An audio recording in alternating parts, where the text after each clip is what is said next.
दोस्तों आज जो है बहुत ही ज़बरदस्त टॉपिक पे बात करने वाले हैं, जो कि आपने देख लिए होंगे कि एसएससी जीडी में यदि आप ज्वाइन करते हैं तो ड्यूटी आपका क्या होने वाला है, यानी कि कितना परेशानी होने वाला है या कितना मज़ा आने वाला है, दोनों पे बात करेंगे। प्रमोशन क्या होगा, यानी कहाँ तक आपका रैंक जाएगा, कितना स्टार लगेगा आपको, 1 स्टार 2 स्टार 3 स्टार, आप क्या सब इंस्पेक्टर बनेंगे, इंस्पेक्टर बनेंगे, क्या बनेंगे, उस पर बात करेंगे। सैलरी आपका क्या होने वाला है, जो कि मेन मुद्दा है, जिसे सभी लोग जानना भी चाहते हैं कि सैलरी आखिर क्या होगा। क्या बहुत लड़के ऐसे हैं कि एक बार ज्वाइन यदि कर लें तो क्या पढ़ाई का टाइम वहाँ पे मिलेगा, क्या वहाँ पे फिर से तैयारी करके हम कोई बड़ा पोस्ट पे और जा सकते हैं, कुछ बड़ा चीज़ें कर सकते हैं। फैसिलिटी क्या होगा, छुट्टी कितना होगा आपका, मेडिकल का फैसिलिटी क्या रहता है, उसके बाद जो आपको कैंटीन फैसिलिटी क्या मिलता है, क्या गवर्नमेंट क्वार्टर भी मिलता है जहाँ कि आप परिवार के साथ, जैसे अपने मम्मी पापा के साथ या फिर अपनी, अब यदि शादी होता है तो आप अपनी पत्नी के साथ, अपने बच्चे के साथ रह सकते हैं। तो क्या है ये सारा पूरा चीज़, तो पूरा एक एक चीज़ आपको बताएंगे, बहुत ज़बरदस्त चीज़ें होने वाला है। इससे आपको क्लियरिटी आएगा कि आप कहाँ जा रहे हैं, किस सर्विस में जा रहे हैं, आपको क्या क्या वहाँ पे मिलने वाला है। तो चलिए इसमें स्टार्ट करते हैं इसका ड्यूटी से। तो ड्यूटी में बता दूं, एज पर रूल जो है वो तो कोई भी ड्यूटी का आप सभी को पता है कि 8 आवर्स जो है होता है, 8 घंटा कोई भी ड्यूटी आपको करना होता है। लेकिन चूंकि ये एक तो डिफेंस है, दूसरी बात अब इसमें आपको मैटर ये करेगा कि आप किस चीज़ में भर्ती हुए। एसएससी जीडी तो अभी एक पूरा जो है कंबाइंड एग्जामिनेशन है। जब आप फाइनल भर्ती होंगे, यानी कि आप क्या सीआरपीएफ में गए, सीआईएसएफ में गए, एसएसबी में गए, आईटीबीपी में गए या बीएसएफ में गए, यदि आप इसमें से 2-3 फोर्स जैसे है आपका, जैसे खास करके बीएसएफ हो गया, तो आपको 8 घंटा तो आप भूल जाइए। यहाँ पे कम से कम आपका 12 घंटा ड्यूटी होगा, इससे कम नहीं होगा।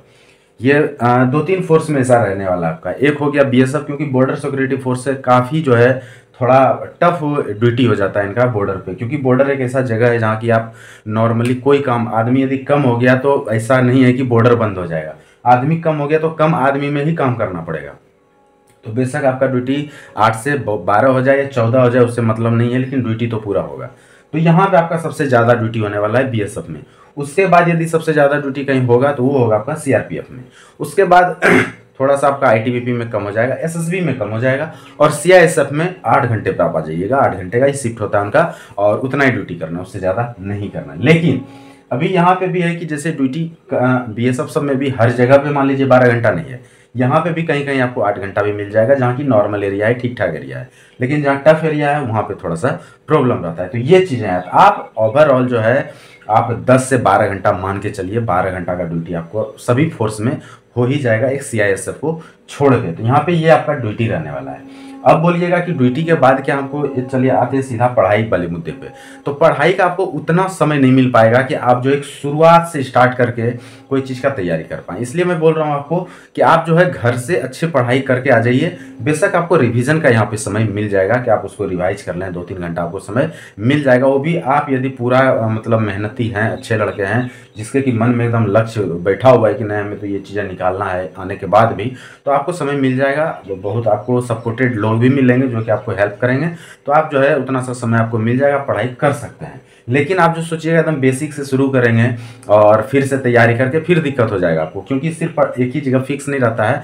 कभी कभी होता है क्या कि आज यहाँ भेज दिया, कल वहाँ भेज दिया, कभी आपका मोमेंट भी चलते रहता है बीच बीच में। तो ये सब चीज़ में क्या है, आपका सीक्वेंस टूट जाता है पढ़ाई का। और पढ़ाई आप जानते हैं कितना आसान नहीं है। आप जब घर में रात दिन एक करके पढ़ रहे हैं, एक जगह फिक्स होकर पढ़ रहे हैं, जिस सिर्फ काम ही आपका पढ़ना है, तब आपसे सिर्फ एसएससी जीडी निकलता है। तो आप समझ सकते हैं यदि आप उससे ऊपर जाना चाहते हैं तो आपका कैसा पढ़ाई होना चाहिए। तो ये प्रॉब्लम है।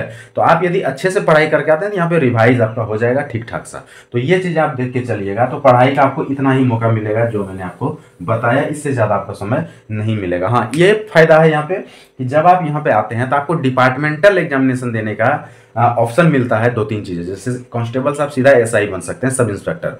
तो उसके लिए जो पढ़ाई का मौका है वो मिल जाता है, क्योंकि वो डिपार्टमेंटली क्वेश्चन पूछा जाता है, तो वो आप आराम से तैयारी कर लेते हैं। तो जो लड़का चाहता है कि हमको प्रमोशन होना है तो वो चीज़ें हो जाता है। उसके बाद आपको जैसे आरएम वगैरह में, रेडियो मैकेनिक है, रेडियो ऑपरेटर है, ये सब में भी डिपार्टमेंटल जाने का मौका मिलता है। हेड कांस्टेबल मिनिस्ट्री में डिपार्टमेंटल जाने का मौका मिलता है। तो ये सब चीज़ के लिए आप तैयारी कर ले सकते हैं यदि आप मेहनती हैं तो भी। वो भी इतना आसान नहीं है, लेकिन यदि मेहनती हैं तो पक्का कर लेंगे। और आप इसी में, जिसमें भर्ती हुए, जैसे सीआरपी में, बीएसएफ में, किसी में भी भर्ती हुए हैं, तो उसी में अपना ट्रेड चेंज कर सकते हैं आप। यानी कि कांस्टेबल जीडी में आए तो आप हेड कांस्टेबल कांस्टेबल मिनिस्ट्री बन जाइए, सीधा सब इंस्पेक्टर बन जाइए, डबल स्टार लग जाएगा, आरएम बन जाइए, आरओ बन जाइए, आपका ट्रेड चेंज हो जाएगा। यानी फिजिकल ड्यूटी जो था वो खत्म हो जाएगा और आप दूसरी चीज़ में शिफ्ट हो जाएंगे ट्रेड ड्यूटी में। मिनिस्ट्री में चले जाएंगे तो आपको टाइपिंग करना है, क्लरिकल जॉब है, टाइपिंग पे बैठे रहिए, आराम से ऑफिस में बैठिए, आराम से नौकरी कीजिए, ये चीज़ है। आरएम भी बन जाएंगे तो वैसे ही है, चेंज हो जाएगा। तो ये आप कर सकते हैं, इतना सा आपको मौका मिल जाएगा यदि आप तेज तर्रार हैं और मेहनती हैं तो। ये हो गया। अभी चलिए प्रमोशन का बात। तो प्रमोशन जो है यहाँ पे बहुत ही नॉर्मल है, ना के बराबर है। आप कांस्टेबल से जो है हेड कांस्टेबल बनते हैं, उसके बाद जो है एएसआई बनते हैं, उसके बाद एसआई बनते हैं, यानी हेड कांस्टेबल हो गया, असिस्टेंट सब इंस्पेक्टर हो गया, सब इंस्पेक्टर हो गया। ये चीज़ें प्रमोशन है। लेकिन आपको हेड कांस्टेबल यदि आप नॉर्मली जो एक रूटीन प्रमोशन है उसके तहत, यानी अपने आप जो प्रमोशन होगा उसके चक्कर में रहिएगा तो आपका प्रमोशन होने में कम से कम 15 से 20 साल के बीच में लग जाएगा। हाँ, यदि आप चाहते हैं कि जो मैं बताया मेहनती हैं तो डिपार्टमेंटल एग्जामिनेशन का आपको मौका मिलता है, डिपार्टमेंटल एग्जाम। तो डिपार्टमेंटल एग्जाम के तहत जो है आप ये बन सकते हैं, जो कि जितना मैं ये पोस्ट बताई है सारा डिपार्टमेंटली है, ये आप 4 साल के बाद ही बन सकते हैं। यानी 4 साल के बाद सीधा आपको स्टार लग जाएगा। और यदि आप रूटीन प्रमोशन सोचिएगा कि हम चुपचाप बैठे रहे, जो अपने आप आता है, आपका नंबर आएगा, आपका प्रमोशन हो जाएगा, फिर आपको 20 साल लग जाएंगे यहाँ पे प्रमोट होने में। तो प्रमोशन ना के बराबर है, जो एक्चुअल है वो है। उसके बाद चलते हैं हम लोग सैलरी में, जो सबसे जरूरी है। तो सैलरी जो है आपका स्टार्टिंग जो होगा मैं बता देता हूँ, 35,000 से 40,000 के बीच में स्टार्ट हो जाएगा आपका। 35 to 40K के बीच में स्टार्ट होगा, 35 से 40 स्टार्ट हो जाएगा आपका। उसके बाद ये जब आप ट्रेनिंग वगैरह कर लेंगे तो फिर एरिया पे डिपेंड करेगा कि आपका पोस्टिंग कहाँ पे हुआ। यदि पोस्टिंग आपका कहीं टफ जगह पे होता है तो आपको मैं बता दूं कि यहाँ पे 6,000 से लेके 20,000 तक अलाउंसेस है। ठीक है, 20,000 तक अलाउंसेस है। तो आप सीधा समझ सकते हैं 40 से सीधा आपका बढ़ के 60 तक पहुंच सकता है, और या तो 46 हो सकता है, 50 हो सकता है। तो ये चीज़ें है, यानी आपका अप्रॉक्स जो है 50,000 के लगभग सैलरी पहुंच जाएगा। तो सैलरी में कोई कमी नहीं है, सैलरी ठीक ठाक है। बेशक आपका नौकरी में थोड़ा सा टफ है, परेशानी रहेगा, लेकिन सैलरी आप कम नहीं बोल सकते हैं। एक 10वीं पास एक नॉर्मल सर्विस में आपका सैलरी मैं जो बता रहा हूँ मतलब 40, 45, 50 ये नॉर्मली आपको मिलेगा। यदि आप खास करके जैसे ITBP ज्वाइन हो जाते हैं और यदि आपको कहीं वैसे बर्फीला एरिया में ILT वगैरह में दे दिया तो आपका सैलरी 70 हज़ार तक चला जाएगा। CRPF में यदि आप कोबरा वगैरह में चले जाते हैं तो भी आपका सैलरी बहुत हो जाता है। तो सैलरी का मतलब आप यहाँ पे कमी नहीं बोल सकते हैं, सैलरी आपको ठीक ठाक मिल जाएगा। अब चलते हैं हम लोग फैसिलिटी के बारे में। तो फैसिलिटी देखिए, छुट्टी आपको जो है टोटल कुल मिला के जोड़िएगा तो लगभग पूरे साल में 90 दिन आपको मिल जाएगा। जो मिलेगा 90 दिन, ये मिलने वाली बात कर रहे हैं हम आपको, यानी कि हर 3 महीने के बाद आप 1 महीने छुट्टी जा सकते हैं यहाँ पे। उसके बाद ये 90 दिन तो ये हुआ, उसके बाद भी आपका मेडिकल लीव है, इसके बाद भी आपका मेडिकल लीव है। यदि वैसा कोई प्रॉब्लम हो जाता है तो इस 90 दिन के बाद भी फिर भी आपको 10-20 दिन मेडिकल लीव भी आप जा सकता है, यानी 100-110 दिन तक छुट्टी है। तो काफ़ी छुट्टी है, कमी नहीं। आप इसमें जमा भी कर सकते हैं, कभी बाद में भविष्य में यूज कर सकते हैं।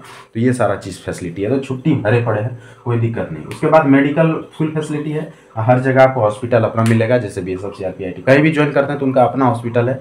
आप जितना प्रॉब्लम है जो भी है सारा इलाज होगा आपका प्लस आपके परिवार का भी, कोई दिक्कत नहीं। प्लस जो है आयुष्मान कार्ड भी आजकल CAPF का भी अलग से बना दिया गया है, तो उसके तहत भी आप अपने परिवार का बाहर से भी इलाज करा सकते हैं और डायरेक्ट उसका पेमेंट आप ले सकते हैं। कैंटीन फैसिलिटी आपको मिलेगा, कहीं कोई दिक्कत नहीं है। और कैंटीन फैसिलिटी बढ़िया है, जो आर्मी का कैंटीन फैसिलिटी है लगभग वैसा ही है, उससे थोड़ा बहुत हल्का फुल्का ही थोड़ा सा महंगा सामान है, लेकिन काफ़ी मतलब बढ़िया ही बोल सकते हैं, खराब नहीं है। उसके बाद गवर्नमेंट क्वार्टर है कि गवर्नमेंट क्वार्टर आपको मिलेगा कि नहीं मिलेगा, 100% गवर्नमेंट क्वार्टर मिलेगा आपको। आप गवर्नमेंट क्वार्टर रख सकते हैं, उसमें आप अपने मम्मी पापा को या अपने परिवार को रख सकते हैं, साथ में रह सकते हैं, कहीं कोई दिक्कत नहीं। बेशक आपका ड्यूटी यदि GD का है तो हो सकता है थोड़ा इधर उधर हो, लेकिन फिर भी आपको हमेशा मिलने का मौका मिलते रहेगा। या जहाँ पे क्वार्टर है वहीं यदि ड्यूटी लग गया तब तो कोई दिक्कत ही नहीं, आप भी आराम से फैमिली के साथ ही रहिए, वहीं से ड्यूटी कीजिए। तो ये सारा चीज़ है, फैसिलिटी मतलब पूरा भरा हुआ है, कहीं कोई कमी नहीं है। इसमें जो मेन चीज़ हमने बताया, एक ड्यूटी थोड़ा सा टफ होगा, उसके बाद पढ़ाई का टाइम जो मैं बताया वो होने वाला है। तो इसमें बहुत कुछ आपको समझ में आया होगा। इसके अलावा बहुत कुछ आपको डाउट्स अभी भी होगा, लग रहा होगा कि ये चीज़ अभी हमको जानना था। यदि कुछ भी ऐसा डाउट है आप कमेंट्स कीजिए। वीडियो अच्छा लगा हो तो सब्सक्राइब जरूर कर दीजिए इस चैनल को, ऐसा वीडियो में लेके आते रहूँगा जिससे कि आपको सारा चीज़ पता चले, मोटिवेटेड रहें और अपना तैयारी करते रहें और जॉब लेते रहें। आज के लिए इतना ही, थैंक यू, धन्यवाद।